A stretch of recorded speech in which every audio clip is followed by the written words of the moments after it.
પોલીસની અમને કઈ થાય નહીં, અમે અહીં બેઠા છે એવું અમને કીધું. એટલે અમે અંદર ગયા, ત્રીજા નંબરની ગેટ પર અમે પહોંચ્યા નહીં પહોંચીએ એ જગ્યાએ ચોફેરી ત્રણેય દિશાઓમાંથી 50 જણનું ટોળું હુબલીને આવી ગયું અમારે માસ્ક પહેરીને.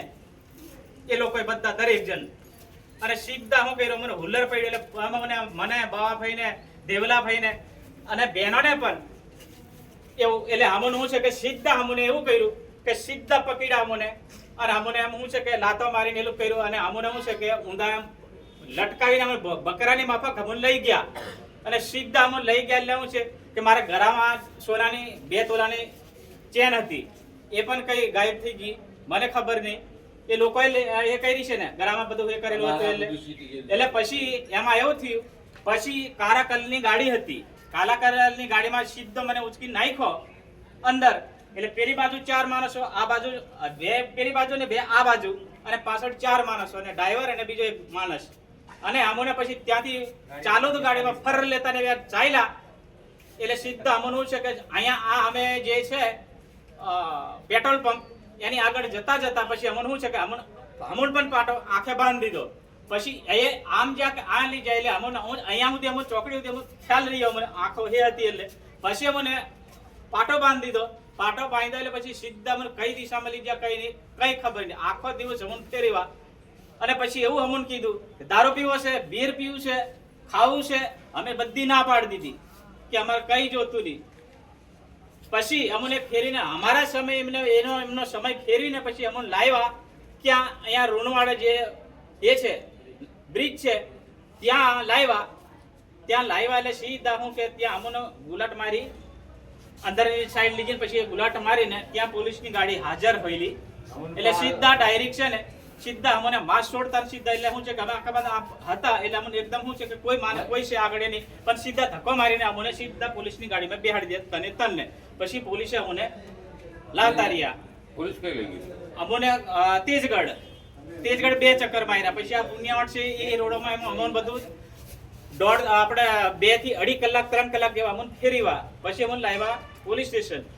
પછી ત્યાં અમને એવું કીધું કે ઘરે જવું હોય તો અહીંયા સહી કરી દો. તો મેં પાછું એટલું એવું કીધું કે જો સાહેબ સહી અમે કઈ રીતે નહીં કરીએ એમ. એક તો અમે માંડ તો અમે તો સુઈટા બચેલા છે, કદાચ કંઈક અમારું થઈ જતું તો હું અમારું થતું અને ઘરવાળાનું થતું એવું અમે કીધું. તો કે ના જવું હોય તો તમે ઘેર છોડી દઈએ, તો તમે સહી કરી દો. બીજી વાત છે દાદા, પોલીસને તમે નિવેદન આપ્યું છે કે નિવેદન આમાંનો શું છે કે એ જે કીધું કે તમે આવું બોલો, ઘરે જવું હોય તો એ બોલાય એવું અમને. ઘરે જવું હોય તો આ બોલ દો. આ અમને તરવાની જ સાથે રાખીને દેવું કીધું અમને કે હા. બાકી બીજી કઈ છે એ વાત એ તદ્દન ખોટી છે. તમે એવું કીધું પોલીસને કે અમે જાતે ગયા હતા, આમ આદમી પાર્ટીની નારાજ છો? જાતે તો અમે નથી ગયા. અમે આ બધું જે છે આ સ્થળ પર બધું થયેલું છે, ત્યાં 3જા નંબરની ગેટ પર ત્યાં થયેલું છે.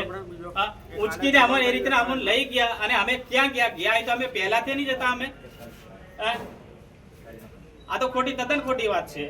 અને જે પછી ત્યાંથી જો અમને લઈ ગયા ને એ ગાડીને અમારા ત્યાં ફોન આવ્યો ગાડીમાં કે 12:43 કે 12 નંબરની ગાડીનો તેમાં ફોન આવ્યો. કઈ ગાડી છે? તે 12:43 સ્કોર્પિયો કાળા કલરની હતી. એમાં એ કીધું રમેશભાઈ છે એવું એમને કીધું. એટલે તમારું શું નામ? તમે કીધું રમેશભાઈ. એ પછી એટલો જવાબ કર્યો આપણો માણસે કઈ કરતા નહીં એટલું કીધું. એટલે મેં શું છે કે પછી તાત્કાલિક ફોન બંધ કરી દીધો. કાકા વેચાયા? તમે વેચાઈ ગયા? વેચા તો વેચાવાય તો અમે પહેલાથી નહીં વેચાઈ જઈએ, પહેલાની અમે વેચાઈ જઈએ. તેમાં અમને તો ઓફર આવતેલી ગાડી આ લે, ફલાણા લે, ઢીકનો લે, તમે આવી જાઓ. અમારે શું છે લોકોની ચાહના છે, લોકોએ અમને લાવ્યા છે. તો લોકોનું પ્રતિનિધિ અમે એ જાણવા માટે નથી. બાકી જવા હોય તો તમારો વિડિયો પોલીસે આપ્યો છે કે તમે જાતે નિવેદન આપ્યું છે કે અમે જાતે ગયા હતા. પોલીસ હા બોલાડ્યું અમને કે આવું બોલો, ઘરે જવું હોય તો આવું બોલો. અમે કીધું સાહેબ આવું અમે કઈ રીતે બોલીએ એમ. ઓકે, શું નામ? ઘરે જવું હોય તો કઈ સીટ તમારી? કઈ સીટ તમારી? બિલપુર 3.